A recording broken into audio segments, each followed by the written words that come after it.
Hi, I'm Christy Nicholas, and today I will be reading the first chapter from my novel, Call of the Morrigu. This was a book that I wrote, I want to say it was kind of based on Anne Rice's The Mummy, Ramses the Damned. It's a similar story of an ancient power that is aroused in a more modern day and therefore has a kind of Pygmalion feel to it, where they're teaching the entity how to pass as a human in modern day. Doesn't always go so well. This one is set in 1796 at the very beginning, then 1797 in Ireland, which, for those that do not know, is right before and right during a major rebellion in Ireland against their English overlords. Oh, and let me please ask you to like, subscribe, comment, share, do all the good things. Without further ado, Call of the Morrigu. October 31st, 1796.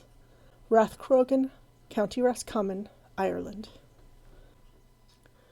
Finn the Tinker walked along the path on the black night, while thick clouds obscured the sickle moon. He stumbled as the velvet blanket of gloom hid rocks and branches upon the ground along the unfamiliar path. Wind howled through the crags and cliffs, and he hurried his steps, wiping blown leaves from his face. He shouldn't be caught outside this night. For All Hallows' Eve, or Samhain, was a time of magic and fey, a night of hauntings and fear. But he had no choice now. No glow from starlight helped him. Finn had just finished a fruitless mission to the big house to peddle his wares that evening, and he wanted to return to his wife and children in Tulsk. The wailing wind increased as he approached Oanagat, the cave of the cats. He avoided the place this time of year, but he was in a hurry to make it to high ground before the storm struck. Legends told of strange creatures coming from the mouth of the cave, magical creatures of the other world. Finn's own grandmother had told him the tales. Cats, ravens, sometimes bats swarmed from the cave and chased a hapless traveler. Stories told of people found mad or wounded. A traveler such as himself. The wind halted. He looked around, suspicious of the silence. Red eyes blinked at him from the darkness. Finn backed away from the glowing crimson points near the cave. The wind howled again, and the creatures fluttered and screeched. They were getting closer. An amorphous shape formed in the darkness, and he froze. The wings touched his face and arms. With a soundless cry, he dropped his packs and ran back the way he had come. Over rock walls and burns he ran in fear. With no light to aid his headlong flight over treacherous path, he fell. He ripped his pants and skinned his knee, but he paid these minor annoyances little heed before he stumbled to his feet again. The terrified tinker didn't dare glance back at the daemons that chased him, but made the sign of the cross as he pelted across the fields. Several lights twinkled in the distance. That must be the big house, Strokestown. If he could just reach that haven. As he splashed through the muddy river, his worn boots slid into the muck at the bottom and became mired. Finn jerked his feet out and tried to scramble up the far bank, but got stuck again. The wind died once more. A terrified glance over his shoulder confirmed that the red glowing eyes were hovering, waiting for what? A scream ripped through the night, shattering the silence. The wind picked up again as the cry died in a strangled gurgle. The next morning they found Finn's body by the river. His kin barely recognized his face. Thousands of tiny cuts had bled out into the sticky earth. October 15th, 1797. Strokestown House, County Roscommon, Ireland. In a determined frame of mind, Reginald Latimer strode into the musty library to survey the hundreds of books on the huge oak table. He didn't know where he might fit these volumes, but he must at least sort through them. As he sat in the overstuffed red leather chair, he made piles on the enormous mahogany desk. One for items to send to Trinity College. Their research library should be glad of the scholarly texts. Much of them related to his interest in excavating ancient sites and antiquities. Another pile for keepsakes, family heirlooms, and valuable additions. He might sell the latter. That wouldn't do much to pull them out of their hole, but it may allow them to rise somewhat easier. A third pile for, what could he term it but trash?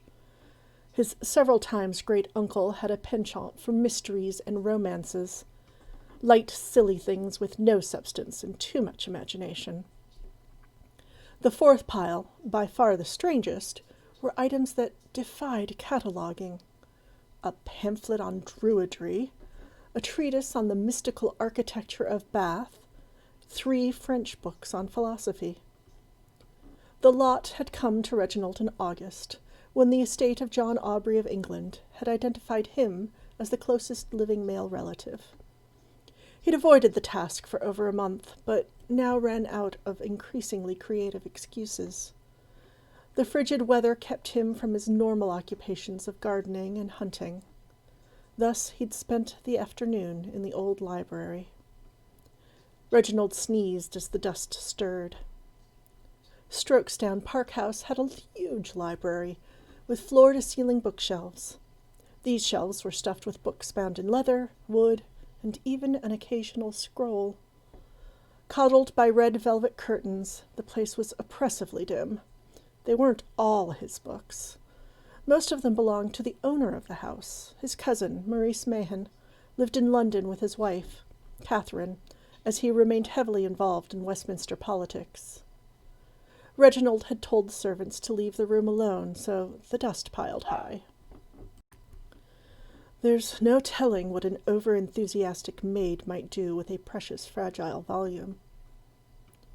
The atmosphere pressed upon him, and, after several hours, Reginald had trouble breathing. He wheezed as he escaped into the bright parlor in search of refreshment. It was tea-time, and he needed to escape the must and mold.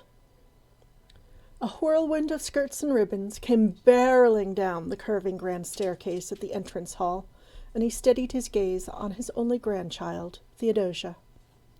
Despite her high level of activity, she remained pleasingly plump and full-figured. "And where are you rushing to, Dosie?" "Grandfather, I thought you were off doing a research project today." Her wispy blonde hair looked mussed from her hurried descent, and her face flushed. Even in such disarray, Reginald's heart swelled with pride for his only living descendant. "I'm taking a much-needed respite. Have you had tea?" Well, certainly. I'd be happy to." He offered his arm, and they walked at a decorous pace into the rose-room. A ring from the bell summoned a parlour-maid, carrying a tray of sweets and savouries. After they sat around the low table, Reginald poured the fragrant tea and peered at his granddaughter. "By Jove, you never answered me, child. What has you so flustered?" She finished chewing the cake she had grabbed and looked up at him with innocent eyes. "I'm off to the village." Reginald's eyes narrowed. And what's so interesting in the village, Dosie?" She didn't answer at first, making a show of choosing the next morsel from the 3-tiered tray. "Are you bothering that old woman again?" "I'm not bothering her, grandfather. Nan enjoys my company." Dosie spoke with prim, drawing-room dignity. "Just you mind you don't overstay your welcome. Nan needs to work to earn her living, and spending all day entertaining you with ancient tales puts no food on her table." "I realize all that, grandfather, and I help her sometimes." That roused Reginald's curiosity. "Help her with what, precisely?" "With her herbs, mostly. I do the heavy work for her, grinding, picking, hanging. She's rather short, and her drying racks are on the ceiling. Dosie's irrepressible grin banished his suspicion, and they shared a laugh. Just be cautious, Theodosia. I remember stories my grandmother told me about the last witch hunt. She was lucky she didn't know herb lore, or might have gotten caught up in it herself. No one would ever hurt Nan, and please don't call me that. You're well aware I hate that name. It's a noble name, dear heart. Be proud of it. Men's hearts can turn bitter for no reason, my child. Do remember, there's a good girl. She stuck her tongue out and drank the last dregs from her cup. Pish-tosh. I'm off then. I shan't be too late. Reginald supposed he should be grateful she wore proper dresses now.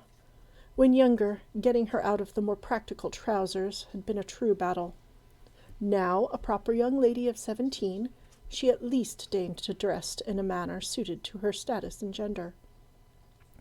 If only she'd been a boy. His granddaughter had interests unsuitable for a young lady of gentle birth. She loved hunting, running, and scholarly pursuits. Dosie might have made a fine lawyer had she but been male. Ah, what might have been. Reginald heaved up his old bones and returned to the library. He'd hoped fairies had come to finish the job while he ate. If the fairies had arrived, they'd touched none of the books, though dust motes did a merry dance in the late afternoon sunbeams. After he closed his eyes and prayed for patience, he waded back into the stacks. Some time later, Reginald realized he'd been staring at one moldy book for several minutes without knowing what he saw. He cleared his throat and examined it thoroughly. It had no title or writing on the fabric binding. Dark, sloppy handwriting covered the first few pages. He pieced out a few words of the archaic script. That should be standing, certainly, and stain next to it? Perhaps it's stone. He flipped through a couple pages until he saw the name, John Aubrey, at the bottom of a notation. The penmanship looked flowery and ornate, but he recognized it. Reginald had seen his great-great-uncle's signature. A journal? A diary? The rest of the books could wait for another day of forced solitude. He took the journal into his own study, a considerably cleaner room. When he settled in his armchair, he opened to the first page and read. Thank you so much for enjoying the first scenes of The Call of the Morrigu. If you would like to get a copy of it, it's available in ebook form at teargearpublishing.com or at greendragonartist.com. Thank you much. Enjoy and have a lovely day.